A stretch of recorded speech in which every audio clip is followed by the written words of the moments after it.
Eve was asking, why do we need to wear briefs? And they're like, well, that's what the old people did, the humans did, so we're gonna like emulate them.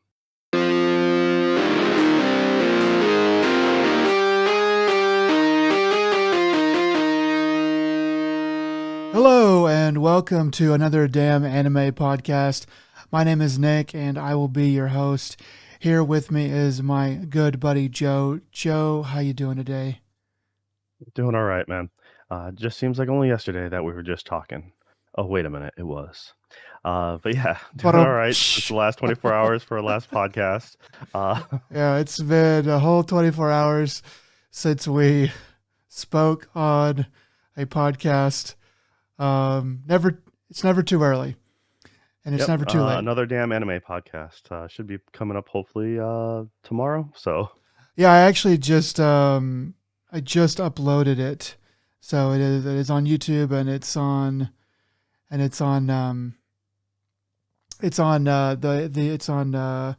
podcast spots. That along with another Dead Pixel, our video game podcast, is also up.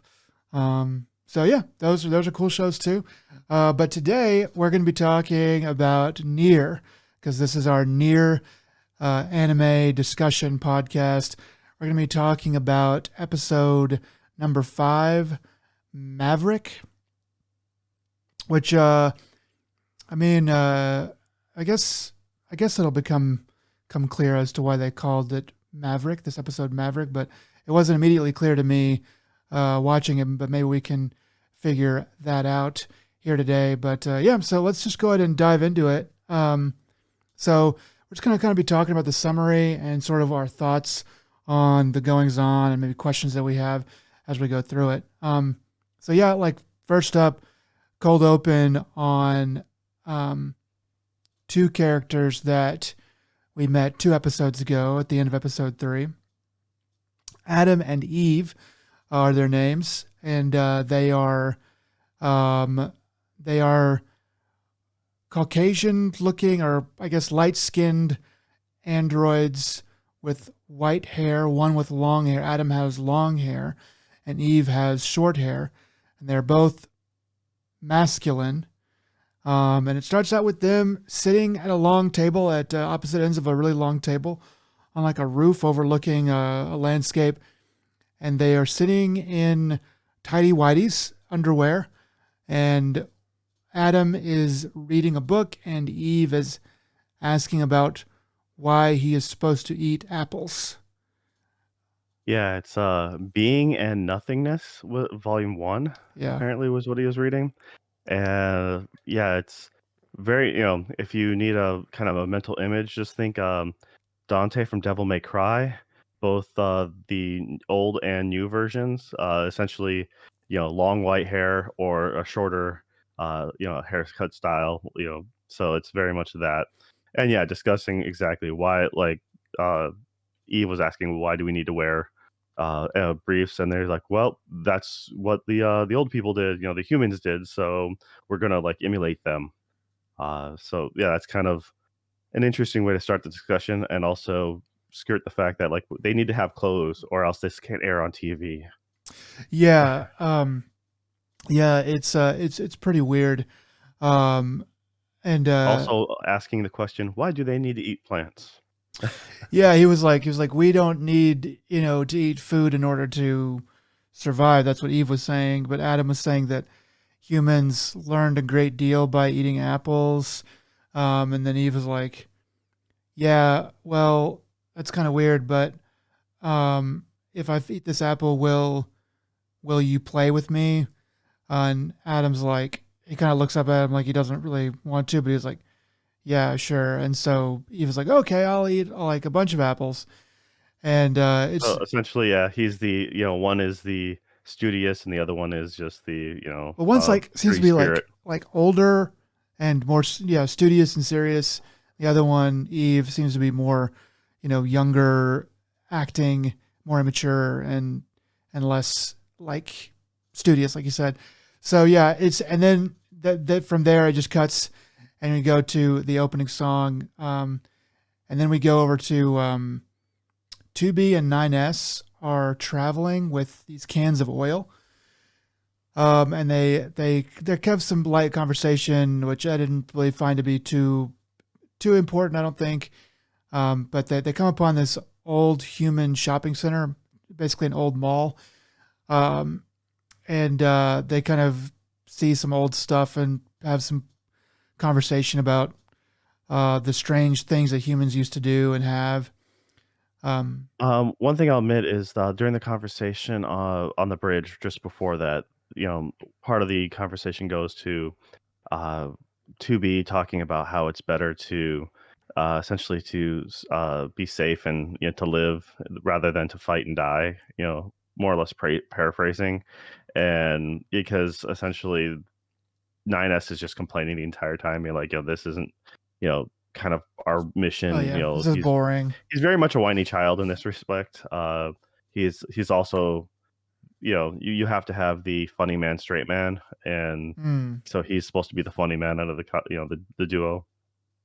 But yeah, they get to the shopping mall, and they end up just kind of going over the history a little bit about it. Like, they asked the pod, yeah, and the pod's just giving a laydown of what this place used to be, and that's when 9S starts talking about the idea or the concept of going shopping. yeah. Uh, So yeah, so so they're kind of both becoming aware in different ways. You know, to be has hinted, I think before, and she's really starting to hint a lot more now about about having some misgivings about the war and their missions and all the things that they're supposed to do.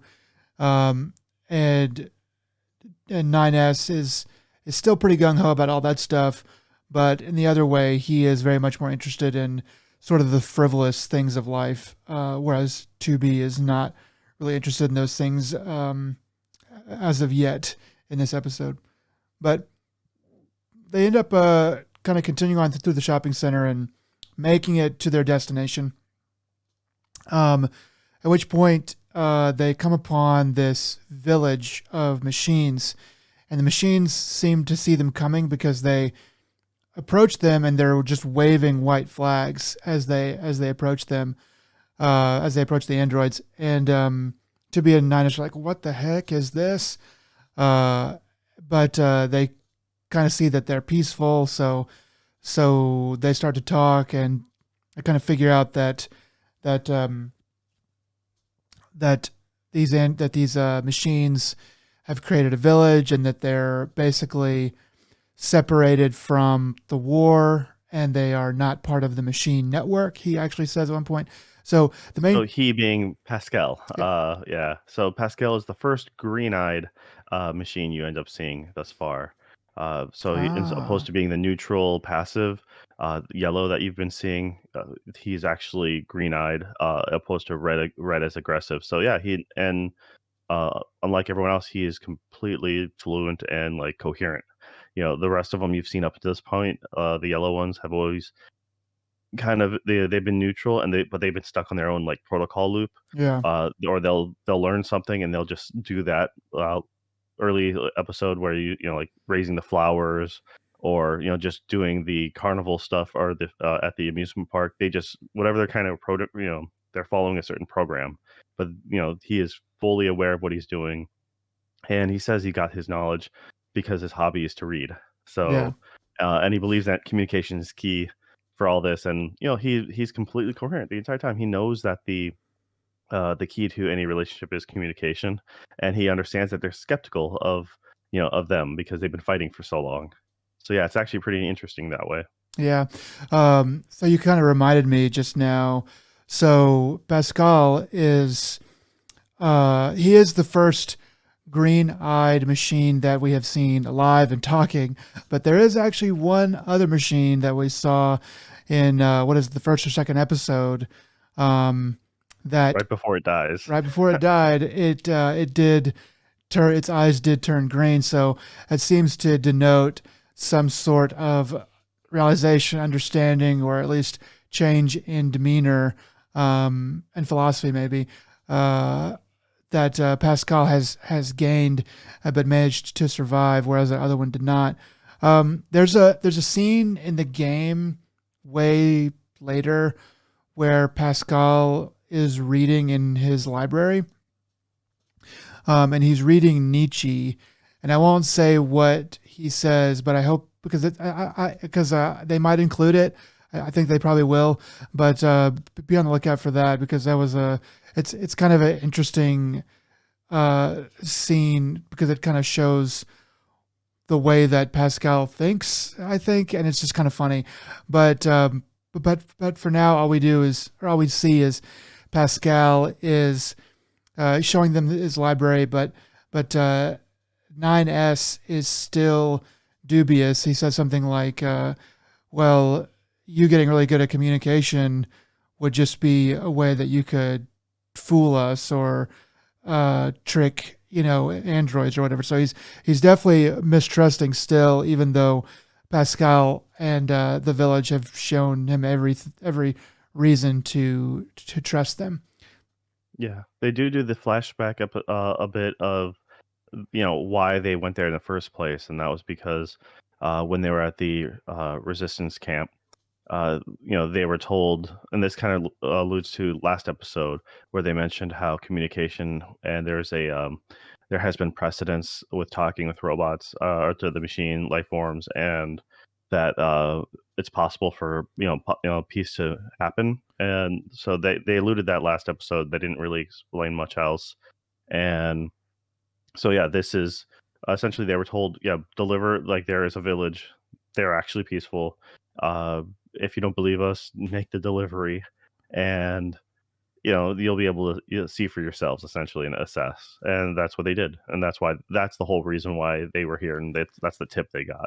Yeah, exactly. So the show seems to be pointing out that like the people on the ground who are actually fighting the war are kind of they're doing what they're told for the most part, but they're very, very, very slowly learning to move on. Like learning, like it's like, well, these machines over here, we're not at war with them, but these other machines that keep attacking us, and we keep attacking them, we're at war with those guys.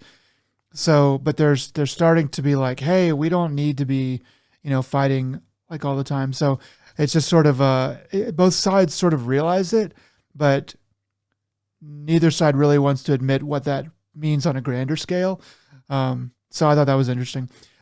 So yeah, so it was Lily that was telling them that they trade with the machines because the machines can do things more accurately than the androids can. So that's sort of a weird tidbit, I thought. But after they deliver the information or they deliver the oil and they kind of get a tour around the village, 2B and 9S spot a ladder going down into the ground, and they head down, and below they find the head of a strange machine thing trapped inside of a tree that's grown around it. So they kind of like run up to it, and 2B says no, don't. But 9S goes ahead and he hacks the machine head because they were receiving some kind of signal, living signal or something from it. And so from this point, I'm gonna say I don't know, like I don't know what somebody is supposed to get out of this if they're coming to this series totally new. So I guess I'll give you like a light spoiler warning, because the things that 9S sees are from their visions from Nier Replicant. They're the characters from the previous game, which I don't know if we're ever going to get that anime. I kind of doubt it. But they show several characters and stuff like that. And if you played those games, then you know who those people are, and you know who the the thing that 9S is hacking. You know who that is as well. So, like, I don't know, Joe. Do you think it's okay to just like say what that is, or do you think we need to let it simmer? Well, if they want, when they by the time they get to the end of the episode, which would mean like the post credit scene Mm, for the end of for the they divulge that the face that you're looking at is Emil, that's true. and they don't they don't say anything about what meal is, but they at least give it a name, which they don't have in the actual episode itself. um and yeah, it's just what because when 9S is doing the dive, like the way the way everything's laid out is very different, and he's very surprised on it. You're seeing these floating cubes, and when he makes contact, that's when he's getting these flashes of images, which are essentially memories, and that is about what they lead to right now. uh I know what it is, but at the same time, if you're trying to, you know, it's kind of hard to when you know what you know what it is. It's hard to predict. You can't pretend to predict. Like it could be this. Yeah, I mean, we're kind of yeah. So you don't really want to spoil it for those who still don't know. But for I feel most people uh would have either played the game, but there is still probably some people that are like, well, I don't have time to play the game. If the anime is good, maybe I'll play the game afterwards. Yeah, I mean, So like, it's not really so much spoiler for the game because I figure people are who haven't already played it but are watching the show are like whatever. It's more for I don't know how they're going to include this in the anime, and I don't want to spoil it for people who are ignorant of the game but want to not be spoiled for the anime. Um, so yeah, so it's just sort of a weird thing, but there's kind of a little bit of an Easter egg there. This is the second thing that I can think of that we've gotten. There was another um, flashback from the previous when they were in the desert, machine. right? Yep, and then you're seeing it from the rooftop from that one little tribal one that eventually grew really tall. He's seeing the wedding that happens Right. in the past, or whatever ceremony, but it looked like a wedding. So yeah, that's the second flashback of the way humans used to be. Yeah. Yeah. Exactly. Um, so yeah, it's sort of a weird thing to throw in there, and it kind of gives me hope because it makes me think that they are going to maybe go a little bit of a different way with the show than just a like straight one to one, which they kind of said that they're not, but I think they might even go more further afield than than we initially thought about veering off from the game. But anyway, so we'll probably come back to that in a little while. So basically, going on with the story, Pascal tells the androids that it was exposure to this machine thing trapped in the tree, or to Emil trapped in the tree, that made him realize that he didn't want to fight anymore. Um, so it shows him going back into battle with the other things like him, and he kind of shrinks back and he deserts from the fighting, and then runs away and Yeah, yeah, because it said when he met Emil, he gets a flash, like a some sort of like psychic connection where it just says survive. mm, And then when he goes back to join the army, he's watching throughout the years, he's watching all his friends die, and he eventually that's when he gets the first taste of fear.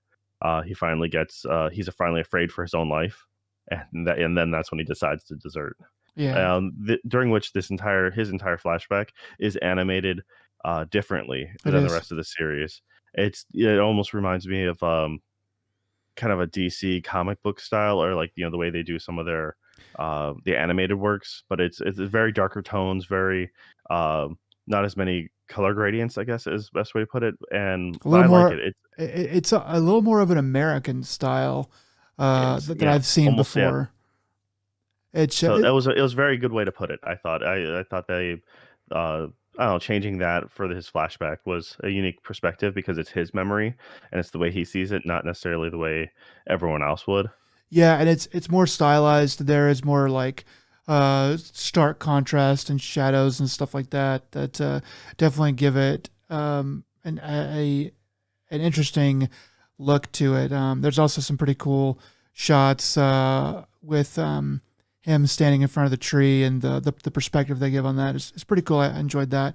Um, but yeah, so he says, and so I stopped fighting and came here and started the village, and it's going good. And then after that, it shows Pascal giving this a music box to these younger machines, these three younger machines, and they love it and they start playing with it. Um, and then after that, They found it actually. They oh, he discovered found it. it One of them's like they like yeah they're like what is this? And they're holding it, and he's like Oh, and okay. then that's when he winds it up for him. And shows them. And so yeah, it's like the kids run off with it, and one of the kids is running behind me like it's mine. Yeah. So Yeah. So, but yeah, they show a lot of establishing shots with the village, and then these machines painting themselves to look like normal people. Some of them are in business suits, other ones are in like aprons. You can see makeup, lipstick, facial like mustache and stuff. Before they even went down to see Emil, they came across this big robot that grabbed the pods and like these are cute, and it turns out it's like more or less a giant robot with the mindset of a little girl. yeah. And so it's she's very inquisitive like a child. And then afterwards, as they leave, the little that the little girl thanks 9S and 2B for talking with her. And 9S kind of like scoffs. He's like, they're thanking me, so he's having a very hard time with the concept of a peaceful enemy, essentially, built and programmed to murder him. And like here they are, you know having a good time, essentially. Yeah. So Yeah. That's and meanwhile the pods are saying their likelihood of survival is going to be really low if without outside help. you know yeah. That's a good setup for the next part, which is 9S and 2B kind of go off alone, and 9S is still angry at the machines for all the androids that they killed. And he seems to think that Pascal and these other machines, that them just stopping fighting. He doesn't really say it quite like this, but the feeling I got was that he thinks that the machines just stopping fighting doesn't absolve them from the guilt and the killing of their friends and the other androids that they killed. Um, so he's kind of like still mad about that, still dealing with that. And then sort of out of the blue, he has this glitch. And it shows from his perspective this kind of pixelated vision for like a couple seconds. And then he snaps out What of it it. shows what it shows is it's you because he's staring at 2B, and 2B is just standing there. But the vision as it flickers in, it looks like the shopping mall because you can see like the escalator in the background. Mhm. And she has a sword in hand. So her hand is like to its side empty, but while it's flickering, you can actually see her carrying the weapon. So yeah, that is what he's quickly like what's glitching into his view, but then quickly disappears. Yeah, and so after he kind of rights himself, his demeanor changes, and he's kind of back to his happy-go-lucky self in like a really awkward way, and the show kind of makes it intentionally awkward because He's forcing himself to be flippant. It's like, it's when it's like, "Oh, no, everything's fine. Yeah, we're all good," he tries to make a joke and then he can't think of the punchline and it just kind of falls flat. It's just really weird and awkward. But at that point, to be, kind of continues to talk to him, I guess kind of calms him down and says that they'll come back to that village once there's peace, and kind of alludes that they'll go shopping. Well, Uh, she said, "You can buy me." She goes, "We can go shopping for a shirt," which is what he wanted to do, and he joked about in the beginning. So yeah, and he seemed really happy about that. But this is a point where it's another point where you can kind of see to be actually talking about peace and thinking about life after the war and what they're going to do next. And so I think it kind of shows, it kind of betrays this desire that she has to stop fighting for the war to end. And she's probably getting this from from being exposed to the village, and that these people are, running from the war, and then they're not fighting anymore. So I thought that was Well, kind of she's also telling. starting to open up to him since his last mind wipe in episode 1, Yeah, 'cause because the one thing they don't explain is how many times he's gotten wiped, and I get the vibe that she's watched him pretty much get erased many times, and so her friendship and bond keeps on getting destroyed each and every time that happens. So it's always a slow to start up again because she's afraid to probably lose him yet again. Um, yeah, I'm wondering if he's starting to get any previous memories or anything like that, or if he's just like a corruption, some sort of data, like something from hacking so often. And so I'm not really sure which one it is. So I mean, either he's getting a virus of some sort, or he's remembering some stuff that he probably shouldn't be able to because he got destroyed and his data never transferred enough. So yeah, it's one of those two is my guess. But it's probably more or less a virus. Is my it's like is he's probably getting damaged in one sort, some sort of corruption, and it kind of will it meshes with his mood swings because he goes from he jovial and flippant to like over the top angry, and which he's about to get in this next scene. yeah, exactly. So uh, they return to the other machines in the village, and they discover that the children that had the music box are now fighting over it. And like one of them is saying that they want it for themselves, and Pascal's saying, "Well, everyone can listen to it. Like, why don't you just share?" And so they get into a tussle, drop the music box, and crush it. And then the one that was trying to hold on to it starts to say that it hates everybody else, and so they're still kind of fighting. And it's at that point that 9S kind of raises his hands in a motion that shows that he is about to hack, which is basically his way of fighting and his way of killing. And it's at that moment, just before he's about to hack, that they get a call from the station, their daily check-in call, and it kind of breaks. Y- It kind of breaks the anger that 9S has is in that moment, and so he hesitates, and they ask him, "Is there anything to report?" And he winces and says that they have nothing to report right now, which I thought was pretty. I thought it was pretty good because he is literally looking at basically like a violation. Like there shouldn't be this village of non-combatants. The station should probably know about this village and wipe them out with like a aerial strike or whatever because they're easy machine targets. But instead, he has that little turn. He's like, "No, there's nothing to report here." Yeah, so the operator calls just in time. Yeah, I didn't put together that he was about to hack, but you're absolutely right. I just in my brain I just assumed he was about to go off and slaughter them like he did the mother and child machine, in the at the amusement park. So, Yeah. but yeah, he's very unhinged, and it shows that it's the mindset of a kind of a high schooler, as it were. So he goes from his mood swings are very erratic, and he's very much just driven by his current concepts. He can't really think too much like outside because because of the fact that he's so emotional. It's just like it's one extreme or the other. If things make him happy, he wears it on his sleeve, and then if it makes him upset, he goes, he lets it control him. So it was an interesting little bit, Yeah. and yeah. Just one more little thing. So this is where we're gonna, this is where the episode ends for kind of the main characters.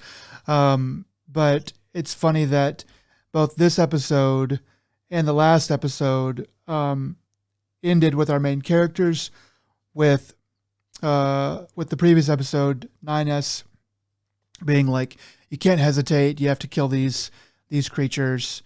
But this episode, where we end with our main characters, is 9S seeing things differently, and he's the one who hesitates. I thought that was pretty cool. Yeah. So then that's kind of where it cuts off for 2B and 9S, but we switch back over to Adam and Eve, which is where we began the episode. This time, they're not in their tidy whities. They're wearing black pants, both of them, still in the same position at opposite ends of a long table. No food this time. Instead, Eve is kind of twirling a book, not really reading it. And Adam is reading a book, and Eve says, "Well, why do we need to read books?" And Adam explains that they need to read books in order to, he says, to enrich existence. And then Eve brings up a good point, and he says, "Well, why don't we just download them? Like, why do we have to read them?" And Adam says that it doesn't enter your heart unless you read it, as he continues to turn page after page.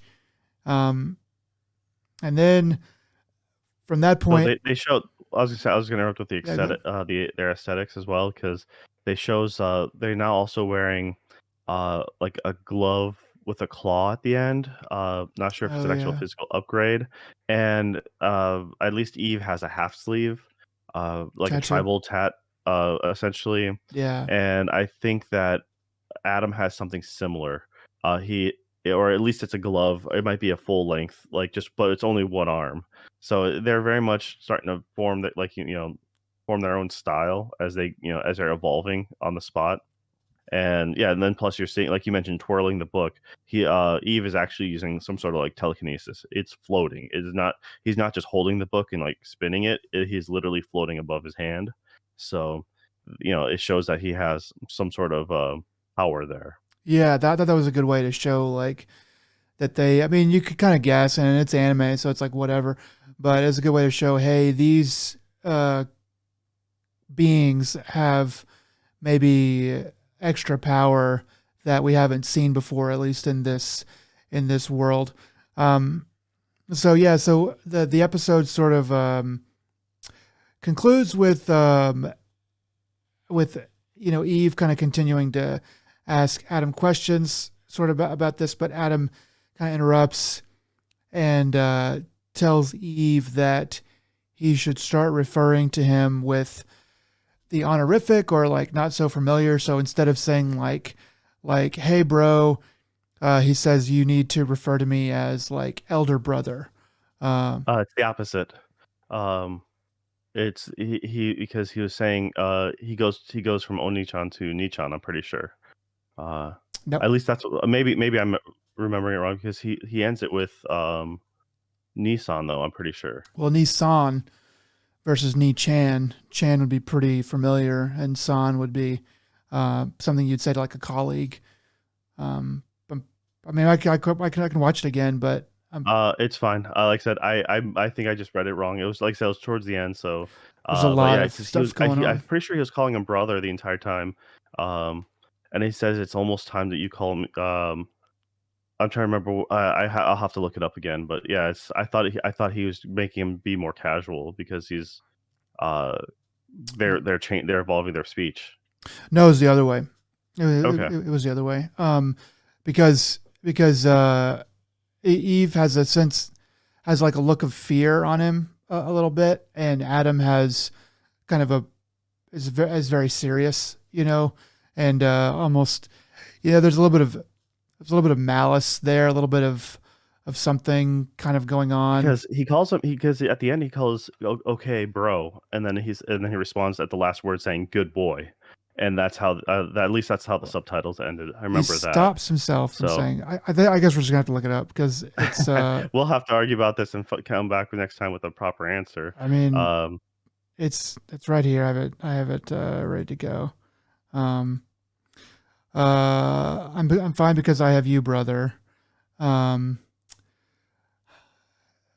Eve, you should start calling me elder brother at 20 minutes 54 seconds. Quote, elder brother. Why are you saying that so suddenly, bro, dot, dot, dot. So he does start to be familiar again. Long pause, and then stops and says, "Yes, elder brother." And then, Okay, it might be the where I'm getting my subs from then. oh, okay, Might be different then, because I'm not, you're going off of which channel or Crunchyroll.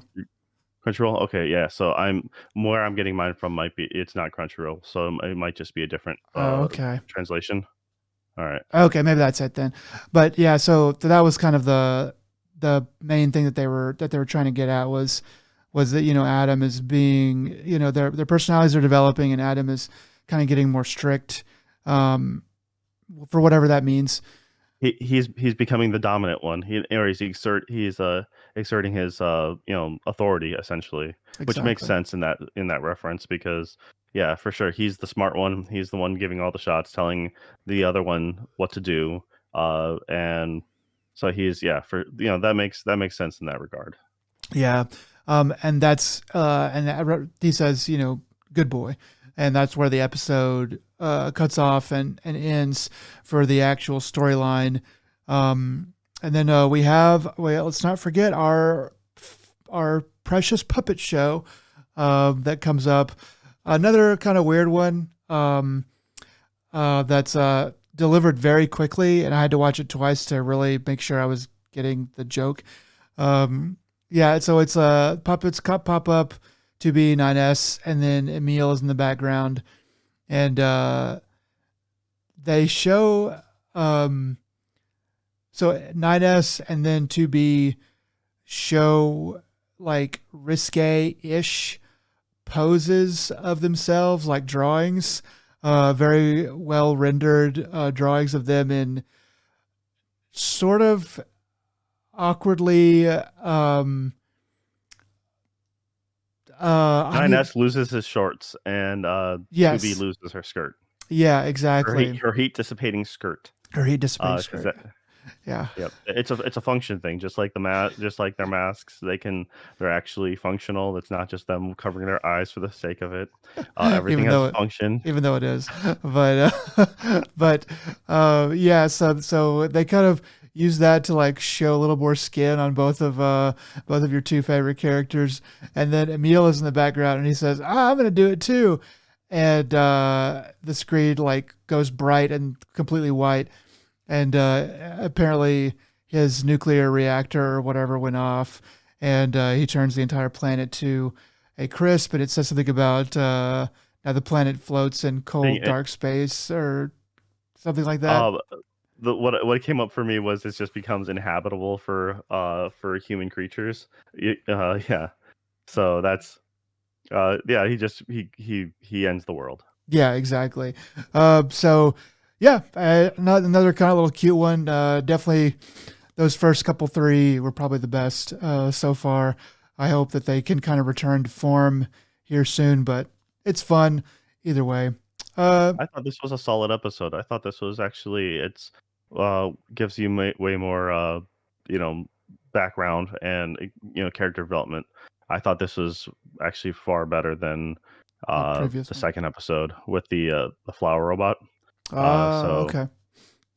yeah, it's that one was good for what it was, but it was like it's what you expect a college student to try to do as an art piece. Um, so this one actually had actual tangible story, and they didn't have to explain everything, but you actually got more out of it just by watching. They established through the scenes of the community just what kind of people and how they're living their life. Because they show the market, they show them interacting with each other, helping each other, and then you also get to see at the end uh, so long as you have people with two different opinions, there's going to be quarreling of some sort, and so it doesn't really matter, what community you're in. There's no perfect utopia.